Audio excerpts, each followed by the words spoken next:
Olá, alunos! Na aula de hoje, nós vamos falar sobre colesterol e o transporte de lipídios. Bem, o colesterol é uma molécula que apresenta essa estrutura química. Vocês vejam que possui uma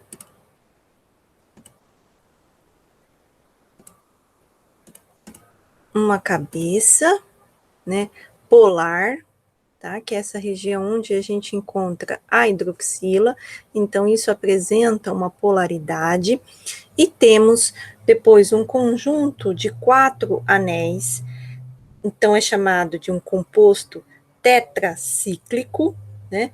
Que possui uma alta massa molecular, tá? E aí o que acontece? Esses anéis, eles estão unidos, tá? Nós temos aqui 3 anéis com 6 átomos e um anel com 5 átomos de carbono. Isso é chamado de núcleo esteroide. Depois temos uma cauda hidrocarbonada, tá? Finalizando, então, a molécula. Portanto, nós temos uma região que é hidrofílica, né, a cabeça polar aqui, que é a hidroxila, e uma região hidrofóbica que pertence, que ocorre em toda essa parte da molécula. Tá? Bem, então, aqueles compostos que contêm um ou mais hidroxilas, né, esses grupos hidroxilas, e nenhum grupo ceto, o que é o grupo ceto? C dupla O, são chamados de esteróis, né? Então, o esterol mais comum é justamente o colesterol. Então, esse é um exemplo aqui dessa molécula que pertence a este grupo molecular. Bem, e quais são as origens do colesterol?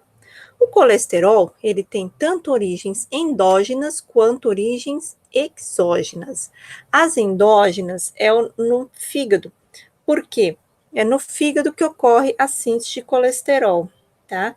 Então, primariamente aqui no fígado.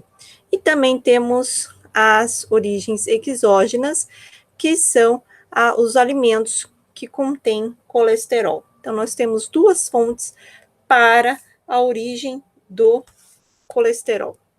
E os destinos? Bem, os destinos são diversos. O colesterol está aqui, a partir dele podemos gerar uma série de moléculas importantes para o metabolismo, tá? Entre elas, então, o hormônio progesterona, que está aí, aqui, e dele parte para a construção de novas moléculas, como, por exemplo, um outro hormônio importante, que é o cortisol, que é um glicocorticoide. Ele afeta o metabolismo das proteínas e dos carboidratos e suprime as respostas imunológicas, inflamatórias e alérgicas. Podemos também gerar aldosterona, que regula a reabsorção de sais, né? E nós temos a construção, a síntese de testosterona e estradiol, que são hormônios androgênicos e estrogênios, né? Estão relacionados com as características sexuais secundárias e regulam o ciclo reprodutivo. Bem, além disso, o colesterol também é um constituinte das membranas biológicas, não podemos esquecer, então ele faz parte das membranas biológicas, né? O próprio colesterol, dessa estrutura básica que nós vemos, né? Que nós vimos aqui nesse slide. Então, o próprio colesterol, desse jeito, sem nenhuma modificação, faz parte da estrutura das membranas, né? Então, ele também está presente nas membranas biológicas. Tudo bem? Então, existem vários destinos, e por isso o colesterol não é tão malvado assim como as pessoas falam, né? Ele tem várias funções importantes para o nosso metabolismo. A partir do colesterol, como eu falei, existem várias moléculas que podem ser sintetizadas, né? Então, nós temos a testosterona, que é o hormônio masculino, né? Ele é produzido, né, a partir do colesterol, como nós vimos. O estradiol, que é um dos hormônios sexuais femininos. ele é produzido nos ovários e na placenta. O cortisol e a aldosterona, que são hormônios sintetizados no córtex da glândula adrenal, tá? Eles regulam o metabolismo de glicose e de excreção de sais, tá? Esses dois hormônios aqui, eles são sintéticos, tá? São usados como anti-inflamatórios, agentes anti-inflamatórios, e esse daqui, ele é encontrado nas plantas vasculares, né? Então, é um hormônio regulador de crescimento nas plantas vasculares. Bem, o colesterol, ele participa de uma reação muito importante, que é essa daqui, catalisada pela acil-colesterol aciltransferase, ACAT, na qual gera o éster de colesterila, tá? O éster de colesterol, ele é formado no fígado, como eu falei, né? Então, o éster de colesterol, que é esse daqui embaixo, ele é formado no fígado, pela ação desta enzima. Esta reação ocorre no fígado. Ela catalisa a transferência de um ácido graxo da coenzima A para o grupo hidroxila. Então, justamente para esse grupo hidroxila aqui. E com isso, ele converte, né, através dessa reação, vai converter o colesterol em uma substância hidrofóbica, porque eu lembro que eu tinha falado que essa parte aqui era o que dava a cabeça polar do colesterol. Se nós tiramos essa hidroxila, então agora ela está esterificada, com um R aqui que representa uma longa cauda hidrocarbonada, nós perdemos, né, a molécula perdeu a sua região polar, então agora ela é uma molécula bastante o quê? Apolar, né? Então, com isso, ele poderá ser armazenado no fígado ou ele é transportado em lipoproteínas para outros tecidos, né? Então, existem essas duas funções. Ou ele pode ser armazenado dessa forma no fígado, ou ele pode ser utilizado desta forma para transportar, né? Para servir de um transporte mais fácil para dentro das lipoproteínas, né? Para outros tecidos. Bem, e aí, o que acontece? Nós temos os lipídios, né? Então, nós já falamos sobre eles, os triacilgliceróis estão aqui. Nós temos aqui o éster de colesterol, que é bastante hidrofóbico, como nós falamos. E nós sabemos muito bem que água e óleo não se misturam. Ou seja, como é que eu vou transportar essas moléculas na corrente sanguínea, né? Essas moléculas livres na corrente sanguínea, o que iriam acontecer? Duas fases, como acontece aqui num simples experimento num becker com água e óleo, né? Nós teríamos duas fases, nós teríamos uma fase da região região hidrofílica, na qual estaria a água e todas as moléculas, proteínas que são solúveis em água, e a região hidrofóbica, que seria, então, constituída por esses lipídios. Só que isso não pode acontecer na corrente sanguínea. Imagina, duas fases na corrente sanguínea, não dá. Então, como é que a gente faz para transportar essas moléculas? As lipoproteínas. Então, nós precisamos de transportadores específicos, que são chamados de lipoproteínas plasmáticas, né? Então, o transporte ocorre através dessas lipoproteínas. Elas são constituídas de apolipoproteínas, ou seja, são as proteínas propriamente ditas, né? E mais os fosfolipídios, mais todos os lipídios, né? Colesterol, ésteres de colesterol, triacilgliceróis, então todos os lipídios que fazem parte aí da lipoproteína. Bem, essas lipoproteínas, então, o que elas são? São complexos moleculares, tá? Então, são complexos que existem várias moléculas associadas, nas quais nós vamos encontrar as proteínas e nós vamos encontrar todos esses lipídios. A palavra, esse sufixo apo, né, ele quer dizer o quê? Sem o cofator ou sem a coenzima, né? Então, a apolipoproteína quer dizer o quê? A proteína sem os seus lipídios, né? Aqui eu só coloquei fazendo a mesma correlação com enzimas, né? A apoenzima é uma enzima sem os seus cofatores ou sem as suas coenzimas, né? Então, seria só cadeia polipeptídica, mesma coisa aqui, né? A apolipoproteína é só a cadeia polipeptídica. E como eu falei, as lipoproteínas, então, são esses complexos esféricos, né? Que tem várias moléculas envolvidas nessa estrutura. Nós temos aqui os lipídios que fazem parte da monocamada, então são os fosfolipídios, né, como está mostrado aqui no desenho. Nós temos colesterol, que faz parte aqui também, olha só, bastante colesterol livre. Nós temos éster de colesterol, que vai estar aqui dentro, né, como eu falei, ele perde bastante a polaridade da molécula, então com isso ele acaba ficando muito hidrofóbico, então ele fica no interior da lipoproteína, e temos triacilgliceróis aqui armazenados no interior também.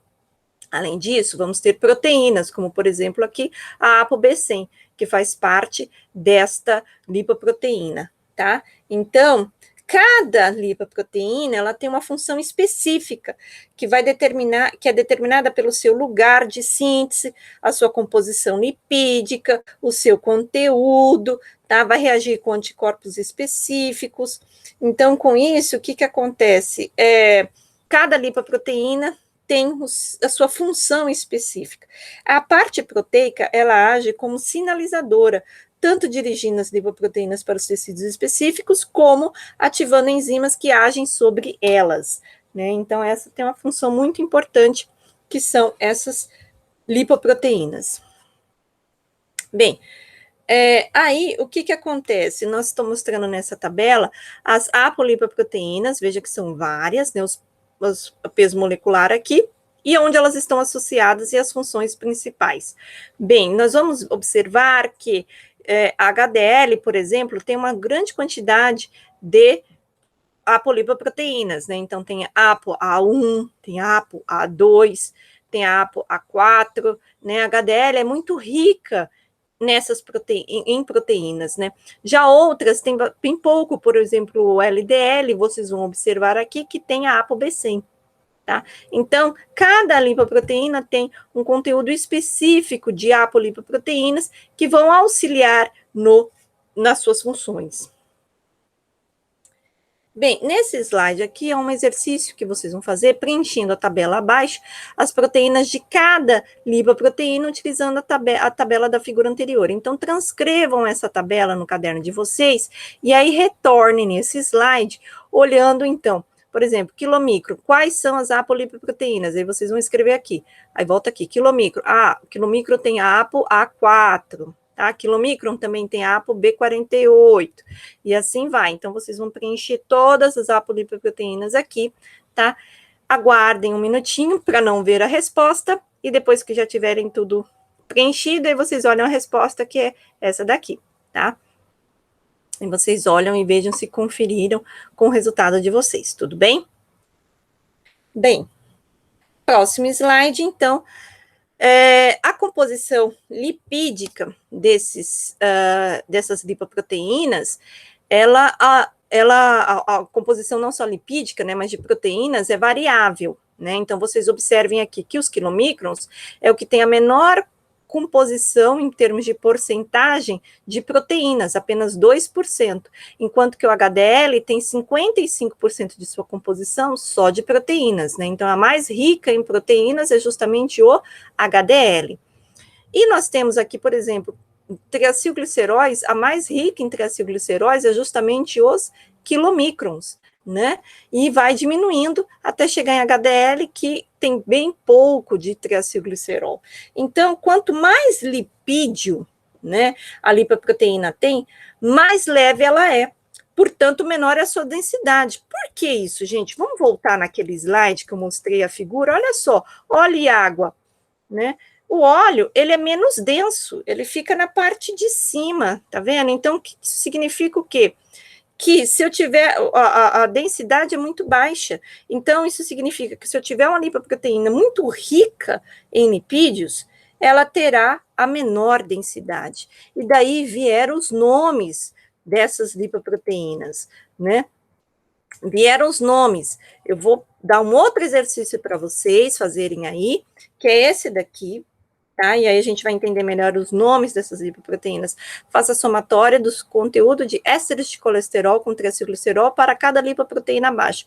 Não olhem o resultado, aguardem um minutinho, façam aí, e depois tá aqui a resposta, né? Então, nós temos os quilomicrons com 88%, né, constituídos de ésteres de colesterol e triacilglicerol, e vai diminuindo até chegar em HDL, que tem a menor quantidade de lipídios. E como eu falei, quanto mais lipídio, mais leve é, portanto, menor é a densidade. Quem que tem maior quantidade de lipídios? Quilomicrons. Então, os quilomicrons são os que têm a menor densidade. Verdade, olha só, nessa tabela eu estou mostrando para vocês, a densidade dos quilomicrons é menor que 1,006. E aí, a densidade ela vai aumentando, claro, porque a gente observa que está diminuindo a quantidade de lipídios. Se diminui a quantidade de lipídios, densidade aumenta. Então, VLDL tem entre 0,95 a 1,006. E é por isso que o nome dessa lipoproteína, que está aqui só uma abreviação, significa lipoproteína de muito baixa densidade. Olha que legal. Essa daqui, ó, de 1,006 a 1,063. Então, a lipoproteína de baixa densidade, que é o LDL. E essa outra, 1,063 a 1,210, é uma lipoproteína de alta densidade. Claro, ela é que tem a menor quantidade de lipídios, apenas 19%. Tá vendo? Então, a gente consegue correlacionar esses fatores para observar por que os nomes dessas lipoproteínas, tá? Além disso, tem a questão do tamanho, né? Os quilomicrons são os maiores e vão diminuindo de tamanho até a gente chegar na HDL, que é a menorzinha de todas as lipoproteínas, e vocês vão entender por quê. Bem, aqui estão os quilomicrons.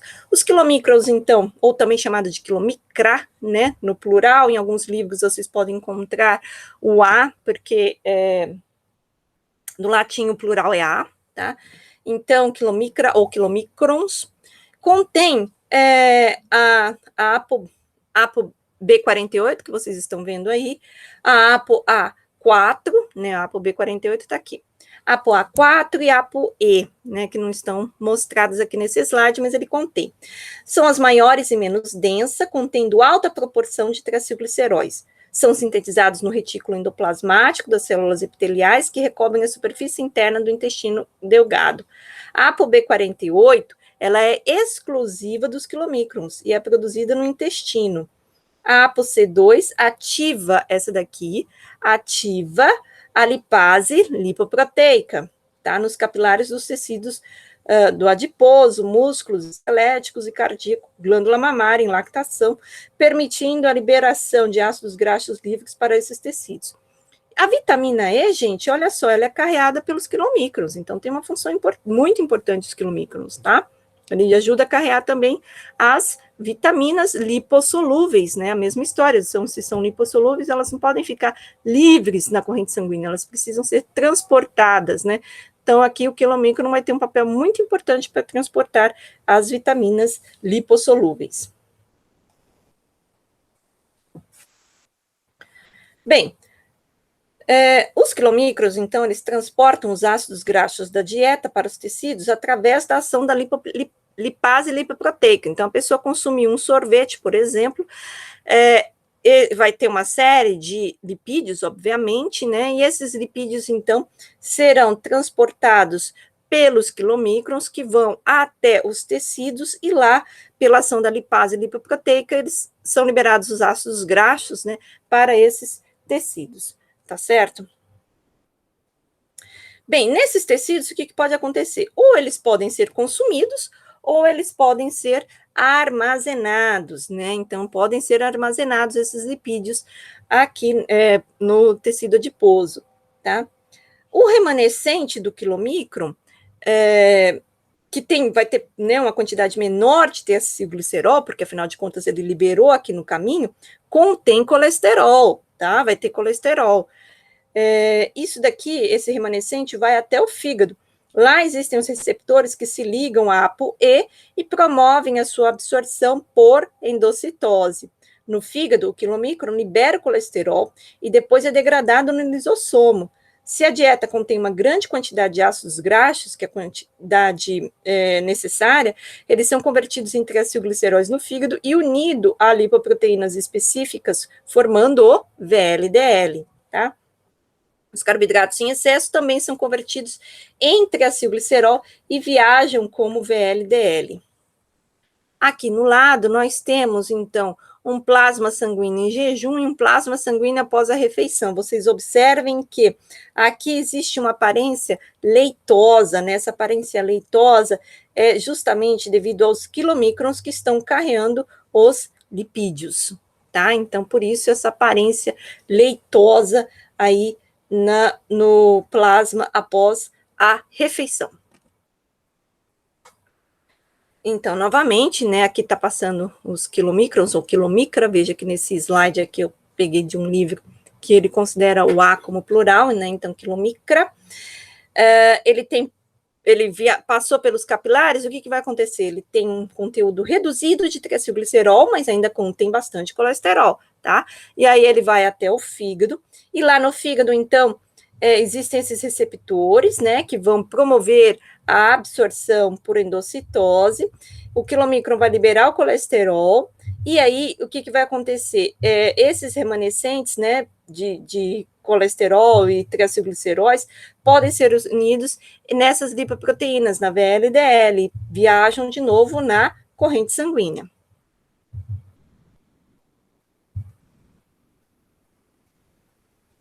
Então, VLDL, gente, ele contém o quê? Triacilglicerol, colesterol, ésteres de colesterol. Além disso, também tem a ApoB100, ApoC1, ApoC2, ApoC3, ApoE, tá? Elas são transportadas para o músculo e adiposo, né? Então, nós vamos viajar até o músculo e o adiposo, tecido adiposo, e lá a ApoC2 vai ativar a lipase lipoproteica, que libera os ácidos graxos livres dos triacilgliceróis da VLDL. Então, liberou aqui os ácidos graxos livres, tá? Os adipócitos captam esses ácidos graxos, ressintetizam os triacilgliceróis e armazenam como gotículas de gordura. Já os miócitos utilizam para a produção de energia. Esses ácidos graxos podem ainda serem incorporados por fosfolipídios para a organização de membranas. Tudo bem? Então, aqui mais um complemento na nossa figura, né? O quilomicro viajou até o fígado, lá no fígado volta agora como VLDL, passou por todos os tecidos novamente, e agora o que aconteceu? Ele liberou esses ácidos graxos, então ele perdeu, né, parte dos seus triacilgliceróis, e agora reduziu, né, nós tivemos uma alteração na estrutura dessa lipoproteína, porque não a quantidade de triacilgliceróis diminuiu, então a sua densidade também foi alterada. Agora a gente passa a ter um IDL, que é uma lipoproteína de densidade intermediária, tá? Que eu não mostrei lá na tabela, mas ela é pouco falada porque logo ela perde, né, também altera também a sua densidade, e aí você tem o LDL, né? E aí a gente acaba tendo o LDL, que é a lipoproteína mais importante, tá?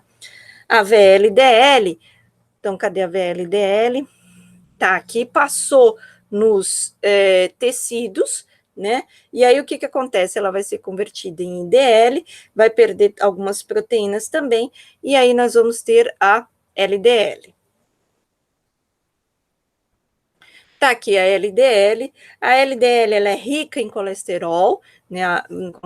Conforme eu mostrei para vocês naquela tabela, ela é rica em colesterol, ésteres de colesterol, e ainda contém essa lipoproteína muito importante, que é a ApoB100, que é a sua principal apolipoproteína. Transporta o colesterol para os tecidos periféricos, para, por exemplo, que esses tecidos formem membranas ou síntese de hormônios esteroides, tá?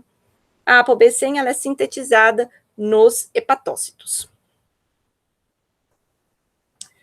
Bem, então, os tecidos periféricos, eles contêm receptores, tá aqui os receptores, que reconhecem a ApoB100 e assim intermediam a captação de colesterol e dos ésteres de colesterol da LDL, né?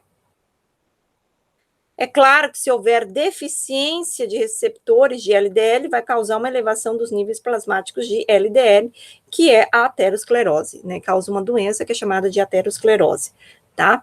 Então, tá aqui o colesterol, ele vai se aproximando da célula, ali tem os receptores, e com isso ele acaba sofrendo um processo que esse colesterol entra dentro, né? Esse slide aqui tá melhor, explica melhor, né? Na qual ele entra dentro da célula, né? Então é um processo diferente das outras lipoproteínas que nós vimos, que lá tinha uma ativação da lipase lipoproteica e liberava os lipídios, né? Os ácidos graxos. Aqui não, ocorre realmente uma entrada da lipoproteína na célula, dentro da célula. Então, cada LDL que circula tem a ApoB100, que ela é reconhecida por proteínas que são esses receptores de superfície. A ligação de LDL com receptor inicia esse processo de endocitose. Forma-se um endossomo, tá aqui o endossomo, né? Depois se funde com o lisossomo, então encontra um lisossomo e se funde com ele, que contém as enzimas que hidrolisam os ésteres de colesterol, liberando então o colesterol, tá certo? Os ácidos graxos, olha aqui, e os aminoácidos, né? As proteínas que estavam presentes aqui, elas foram degradadas, então sobrou aminoácidos. A ApoB100, ela vai ser degradada em aminoácidos, né? Que são liberados aí no citossol. O receptor, ele escapa dessa degradação e ele volta para a síntese. Então, o receptor, que é uma proteína, né? Não será degradado, ele volta para a membrana, né? E aí ele fica esperando um próximo LDL circulante, tá? Então, é um processo bastante diferente do processo das outras lipoproteínas, porque existe essa endocitose da lipoproteína, né? Todo esse processo aqui com endossomo, aí você libera, né, as moléculas, né, os aminoácidos, ácidos graxos, ácidos de colesterol, então, é um processo muito mais complexo do que o processo das outras lipoproteínas que eu havia comentado com vocês. Bem, então a extração de lipídios da VLDL, junto com a perda de algumas lipoproteínas, vai converter o VLDL em LDL, né? Essas LDL, elas transportam o colesterol para os tecidos extrahepáticos ou são captados pelo próprio fígado. Tá? Então, tá aqui as LDLs. Além disso, nós temos uma outra lipoproteína muito importante, que é a HDL, né? Olha aqui, lipoproteína de alta densidade. Ela é sintetizada no fígado e no intestino delgado com partículas pequenas ricas em proteína, contendo pouco colesterol e nenhum éster de colesterol. A HDL, ela possui ApoA1, várias proteínas, né? Como nós vimos. Então, ApoA1, ApoC1, ApoC2, né? Então, uma lipoproteína rica em proteínas. Aqui comparando, né, então, HDL com LDL, né, a HDL, ela tem um conteúdo proteico muito maior que a LDL, né, e além disso, a LDL vai ser rica em colesterol. A HDL, ela também pode, né, receber esse colesterol. Vamos ver como isso funciona. Bem, então, a HDL, ela é sintetizada no fígado e no intestino delgado. E ela tem uma enzima muito importante, que é a enzima lecitina-colesterol aciltransferase. Essa enzima, ela está na superfície da HDL recém-sintetizada e vai converter a fosfatidilcolina e colesterol dos remanescentes dos quilomicrons e VLDL em ésteres de colesterol. Tá? E aí, com isso, vão entrar nessa HDL nascente, porque quando ela é nascente, ela está na forma de um disco chato, como vocês estão vendo aqui. E quando passar por esse processo, ela vira uma esfera, né? Vamos ver. Então, olha só. Essa enzima, conforme eu falei, lecitina-colesterol aciltransferase, tá?